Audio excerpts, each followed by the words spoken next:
ఈ రోజు మీకు అమ్మఒడి వచ్చేది, జగన్ పలావ్ పెడతా అన్నాడు, లేకపోతే బాబు గారు బిర్యానీ పెడతానంటే బిర్యానీ కోసం ఆశపడి వెళ్ళిపోయారు, ఇప్పుడు పలావ్ పోయా బిర్యానీ పోయా అని చెప్పేసి అంటున్నారు. నిజంగా ఆంధ్ర రాష్ట్ర ప్రజలు పలావ్ కోసం బిర్యానీ కోసం చూడట్లేదండి. రాష్ట్రంలో శాంతి భద్రతలు ఉండి, వారి యొక్క ఇంట్లో ఆడబిడ్డల మాన ప్రాణాలకి భద్రత ఉండి, అదే విధంగా ఇంట్లో కూర్చుని పల్లెల్లో పెట్టుకుని 4 మెతుకులు అన్నం తింటే చాలు అనే పరిస్థితికి ఆంధ్ర రాష్ట్ర ప్రజలు వచ్చారు కాబట్టే ఈ రోజు ఇంత మ్యాండేట్ ఇచ్చారు.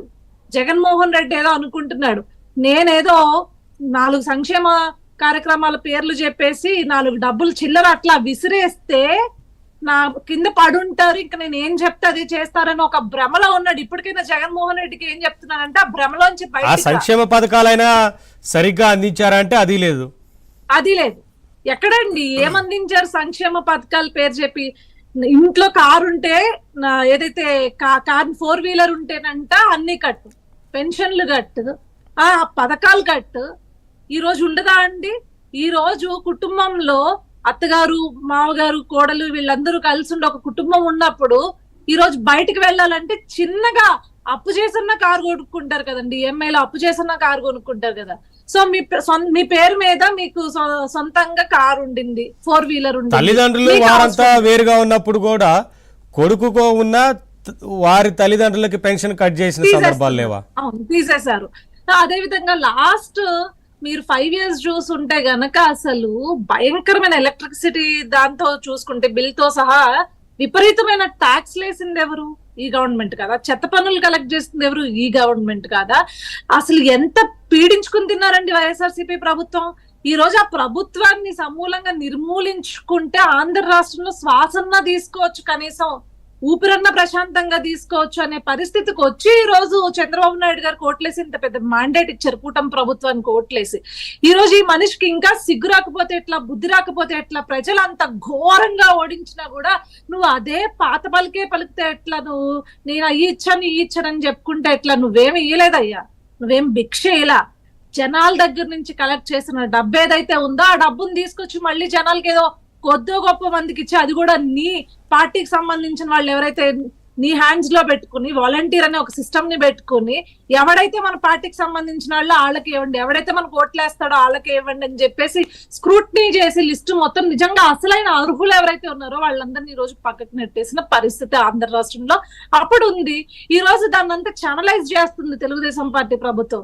ఏదైతే మీరు మీ పార్టీకి సంబంధించిన వాళ్ళకో లేకపోతే మీ అభిమానులకో ఫాలోవర్స్ గా అని చెప్పుకునే వాళ్ళకి ఎవరైతే ఇచ్చారో, ఎవరైతే వాళ్ళ అర్హత లేదో వాళ్ళందరినీ ఈ రోజు చూసి ఒకసారి స్క్రూటినీ చేసి ఛానలైజ్ చేసి నిజమైన పేదలకి, నిజమైన అర్హులకి ఈ రోజు పథకాలు అందేలా చేసేదానికి మాకు టైం పడుతుందండి.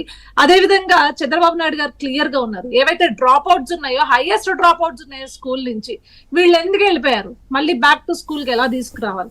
సో ఇదంతా ఛానలైజ్ చేసి ఈ రోజు ఆ పిల్లలకి మేము చెప్పిన సంక్షేమం ఏదైతే ఉందో అది ఇవ్వడానికి అఫ్ కోర్స్ టైం పడుతుంది. కనీసం 2 నెలలు కూడా టైం ఇవ్వకుండా ఈ రోజు ఇంతలా ఏడుస్తున్నాడు అంటే జగన్మోహన్ రెడ్డి. పార్టీ లీడర్లే చెప్తున్నారు, కేతిరెడ్డి లాంటి లీడర్లే మనం 2 నెలలైన సమయం ఇవ్వాలి కదా, అప్పుడే మొదలు పెడితే ఎలా ఇవన్నీ అని చెప్పి వారి పార్టీ నేతలే అంటున్నారు కదా. 2 నెలలు కూడా గడవక ముందు ఇంత ఏడుస్తున్నాడు అంటే చెప్తున్నాను కదండి, జగన్మోహన్ రెడ్డికి అధికారం అనే దాహం పట్టింది.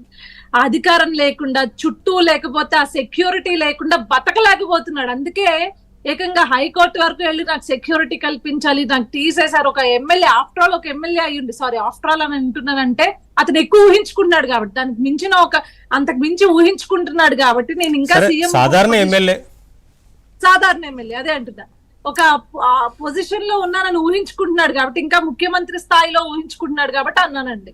సో ఒక ఎమ్మెల్యే స్థాయిలో ఉండిన నీకు ఎట్లిస్తారయ్యా? ఒక ముఖ్యమంత్రికి ఇచ్చిన సెక్యూరిటీ ఎట్లిస్తారు, ఎందుకు ఇస్తారు? అసలు నీకైనా అడగడానికి సిగ్గుండదా? నువ్వేం చేస్తావని చెప్పేసి ఈ రోజు నువ్వేమన్నా బయటకు వచ్చి, కాకపోతే వారి బాధితులు వస్తున్నారండి, వారి బాధితులు వెంటబడుతున్నారు ఎక్కడికి వెళ్ళినా.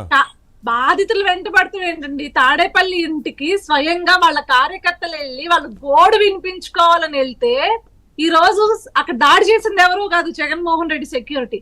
ఫోన్లు ఇసురు కొట్టేసి దూరంగాను, మీరు వస్తే బాగోదు కాళ్ళు ఎరగొట్టా అని చెప్పేసి ఓపెన్ గా బెదిరిస్తే వాళ్ళు ఏడ్చుకుంటూ జగన్మోహన్ రెడ్డి తాడేపల్లి ప్యాలెస్ ఇంటి ముందే కదా నుంచి ఏడ్చుకుంటూ జగన్న అని చెప్పేసి వాళ్ళు వీడియోలు రిలీజ్ చేశారు. మేము ఎక్కడెక్కడి నుంచో వచ్చాము, మా గోడు వినండి అని చెప్పేసి వీడియోలు రిలీజ్ చేశారు. కనీసం కనీసం నువ్వు సరే కనపడతా ఉందిలేండి, కనీసం వారి కార్యకర్తల గోడు వినేందుకు కూడా వారికి ఓపిక లేదు. గతంలో అధికారంలో ఉన్నప్పుడు ఎలా చేశారో ఇప్పుడు అధికారం కోల్పోయి సాధారణ ఎమ్మెల్యేగా మిగిలినా కూడా అదే తీరును వ్యవహరిస్తున్నారనేది అర్థం.